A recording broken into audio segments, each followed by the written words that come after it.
A TalkTV exclusive.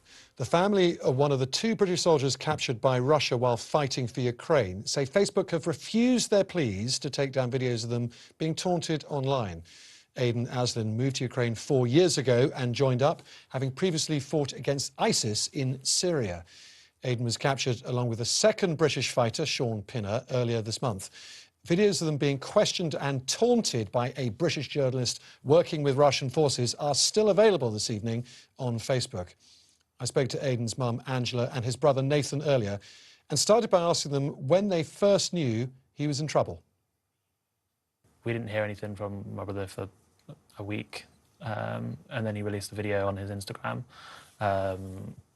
basically saying that he got pushed back, him and his unit got pushed back continuously. They got hit by rockets, airstrikes, and now that they were in Mariupol, he didn't seem scared or anything, but obviously you could tell from the video that the situation was quite intense. Shortly after then, a video appeared of Aiden with a big bruise, a cut on his forehead, being taunted.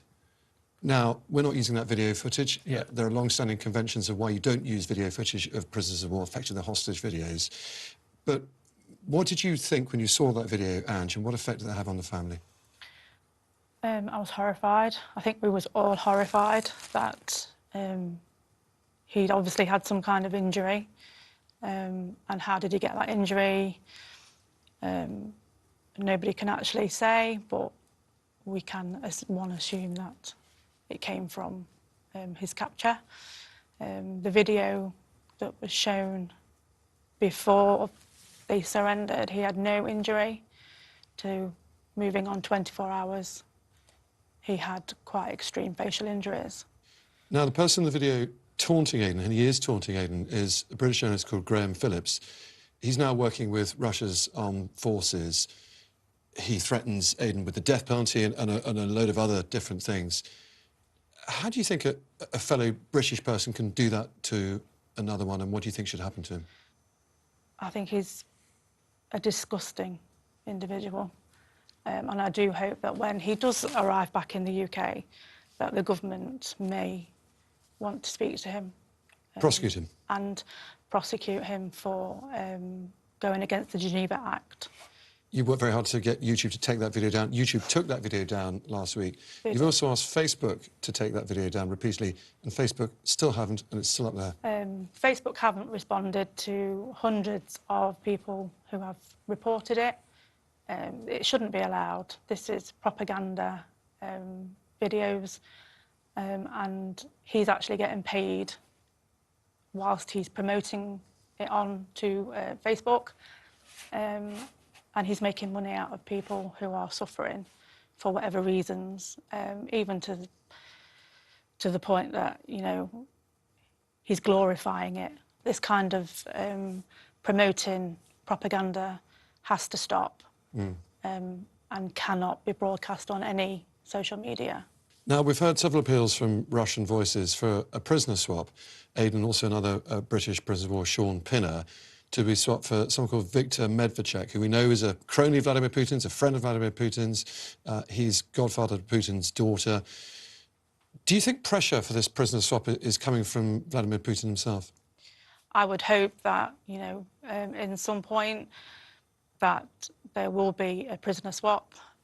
However, it's out of my hands. It is between the Ukraine and Russia. And that was something that Aiden actually mentioned to you on that call on Thursday. Yeah, it was obvious that he was with the Russian people that were holding him, and he was asking for me to contact Boris to get this prison swap done, and keep on asking for this swap. And what sort of guy is your son Aiden like? Describe him. He was very much a people person, but he was very headstrong. He knew, like, when something needs to be pushed or something he needs to help somebody, he will go and do it. Very friendly guy. He's got a lot of friends from all over the world.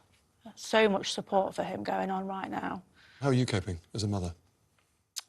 As any mother knows, you always try and protect your children, no matter what age. The choices that he's made were his choices.